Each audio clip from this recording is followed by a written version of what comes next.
The wilderness is a place of letting go. I think we've all had to let go of quite a bit recently. In fact, I was scrolling through Facebook just a couple days ago and I saw a picture of a church sign and it said, "Never thought I would be giving up this much for Lent." It made me laugh because, seriously? Who would have ever thought that we'd be giving up this much and letting go of so much during this Lenten season? But this is the wilderness we find ourselves in today. During Lent, Christians typically, the 40 days leading up to Easter, kind of depending on your tradition, you may give something up or give something away or participate in some different kind of practice than you would in your normal life to remind us of the 40-day journey that Jesus experienced during his time in the wilderness. We tap into our ascetic side. It comes from the Greek word that has to do with exercise, ascesis. To exercise our spiritual muscles, and maybe that means focusing more on the important stuff, cutting out things from our lives like less alcohol, quitting smoking, maybe not eating as much chocolate. That one's my problem. But usually these things tend to be practices that have to do with bettering ourselves. So it's almost kind of like a self-help time. It really shouldn't be that way, but we tend to do it that way. But this year, Christians all around the world, have had to give up and let go of things that are especially important to them. Okay. We've had to let go of our Holy Week traditions. There will be no gathering for Palm Sunday or processions of green palms, no crosses made out of folded palm branches that you can bring home and let dry out forever. There will be no Maundy, Thursday foot washing services or Seder meals or communion services that you have with your neighbors where you come up to the rail at the front of the church and share the cup.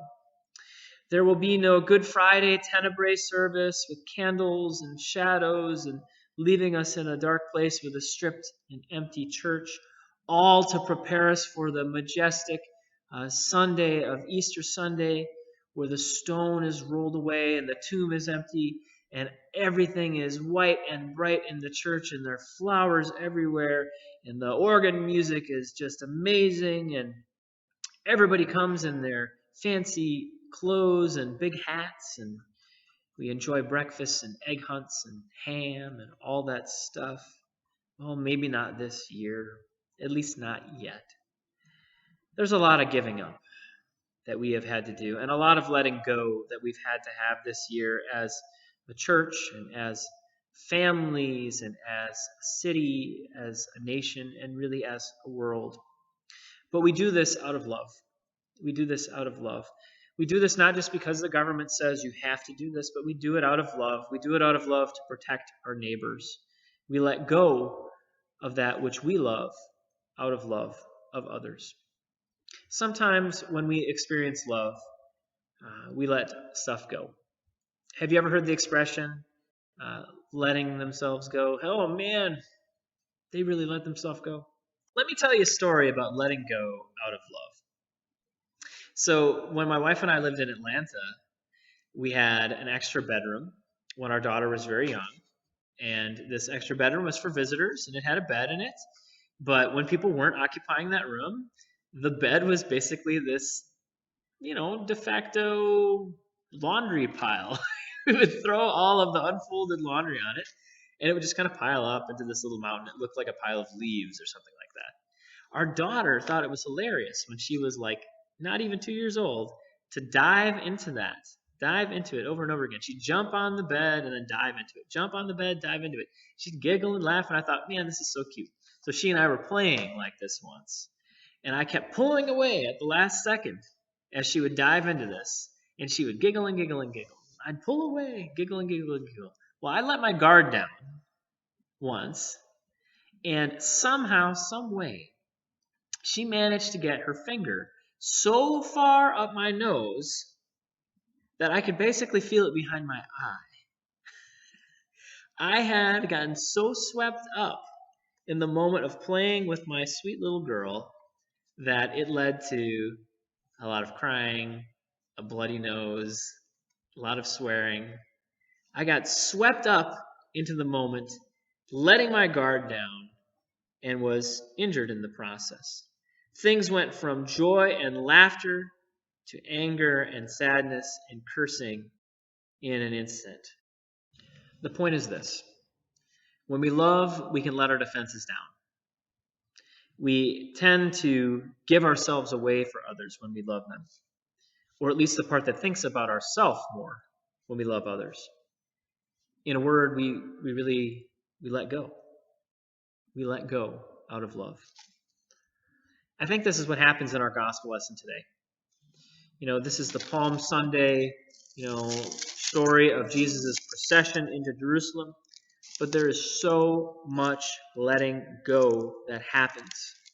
And I think that this is really an appropriate story for us today as we find ourselves having to let go of all sorts of things during this unprecedented time in our world's history.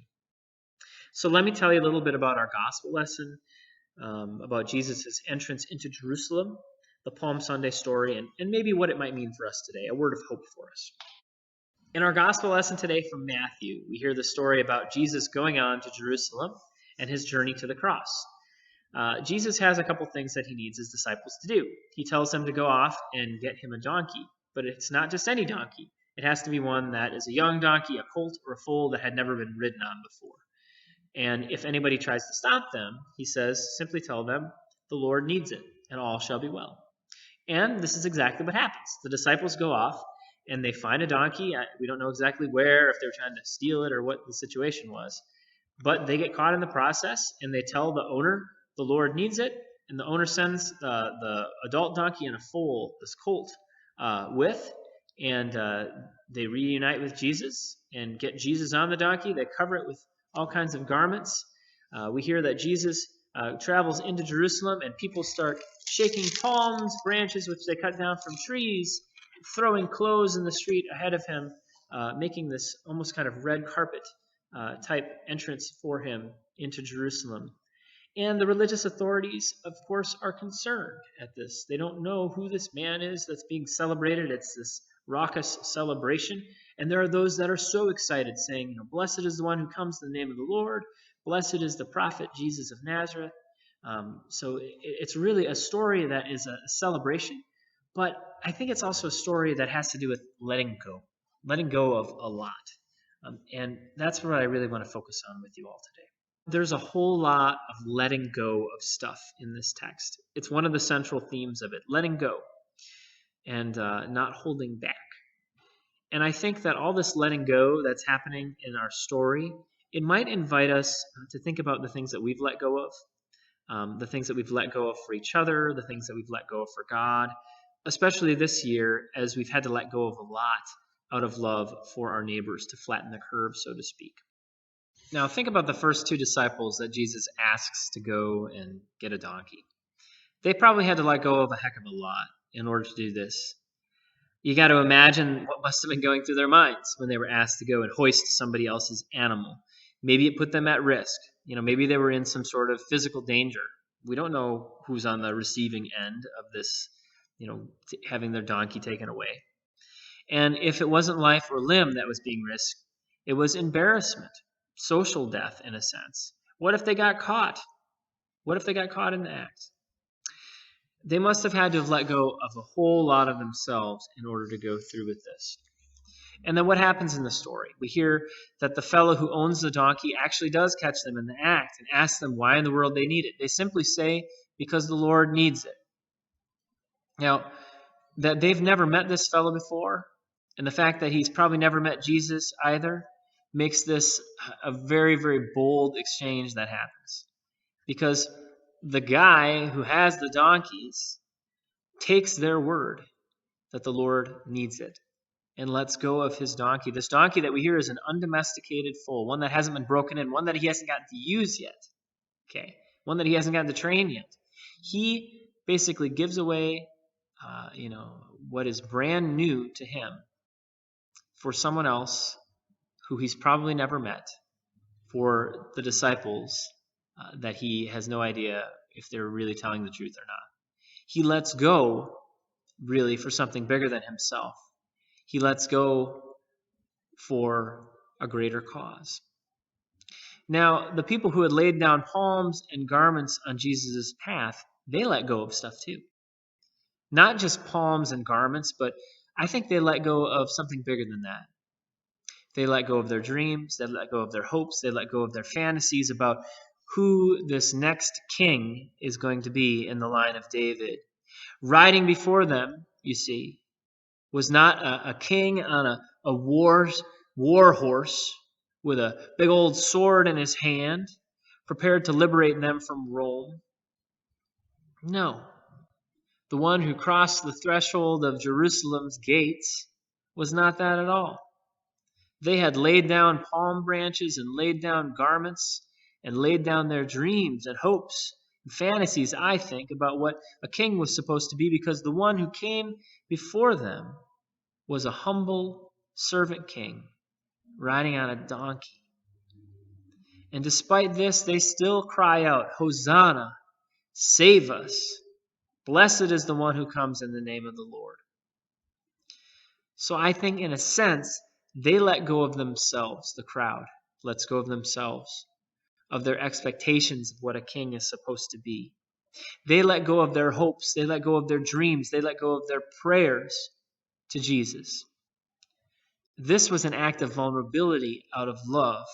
It was a bold act of faith, letting go of themselves for a community and for a better future. And ultimately, friends, Jesus lets go of himself out of love for everyone as he rides into Jerusalem, his fate becoming sealed. With the palms and garments crossed across his path, he lets go of himself. He gets the royal treatment from his people as a sign that he's accepted his fate as the king who would not sit on the throne, but the one that would be lifted on a cross just in the days to come. Until he rode into Jerusalem and received the royal treatment from the people, greeting him with palms and garments, he didn't live anything like a king. But he let go of himself, I think, in that moment out of love for his people, that they might put their hopes and their dreams and their future on him. And ultimately, in a week, the very people who would let go of themselves out of love and throw down garments and palms, they would let go of that love for hate. They would let go of friendship for betrayal and let go of their cries of "Save us, Hosanna," to crucify him. Crucify him. There's a heck of a lot of letting go in our story today. I tell this story about my daughter and I playing and me getting hurt, not to be cute, but because sometimes when we let go out of love, we get hurt in the process. In our story, Jesus lets go, and in the story to come, it leads to his death. But in letting go of himself, it also leads to our life. The wilderness is a place of letting go. And for us as people of faith at this time, we are called to let go of some of the things that we love and that are meaningful for us for the sake of others, to flatten the curve, to let go of Holy Week services in person, of family gatherings, and other things that we love, like school and work and going out to eat, of parties and trips and dependable childcare, graduations and proms and sporting events and celebrations of life and baby showers and on and on and on.